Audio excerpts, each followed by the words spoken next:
Welcome to Not Milk Never Milk. Subscribe if you're lactose intolerant. You begin by validating the essentials: battery, signal, and data.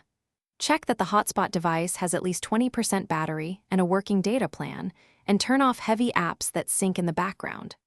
Once done, position the Hotspot and client within 10 to 20 feet with a clear line of sight. This reduces attenuation and interference. Make sure Wi-Fi is on for the client and cellular data for the host, and temporarily pause large downloads so the connection can stabilize. Now you tune the network. If both devices support it, switch the hotspot to 5 GHz for lower congestion and higher throughput, otherwise use 4 GHz for better range. Next, check surrounding networks and, if your hotspot allows, set a specific channel to avoid overlap. This reduces co-channel interference. Once done, limit the number of connected devices and enforce WPA2 or WPA3 security so bandwidth isn't wasted.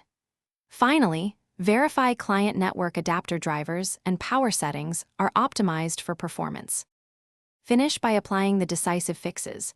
Restart the hotspot and the client, or toggle airplane mode to fully reset radio hardware. This often clears transient issues. Make sure the hotspot firmware and carrier settings are up to date, because updates can improve throughput and stability. If speeds remain poor, run a speed test and note download, upload, ping, and packet loss. These metrics tell you whether it's signal, carrier, or device limits. If problems persist, switch locations or contact your carrier with the test results. Thanks for watching. If this was helpful, leave a like and consider subscribing. See you next time.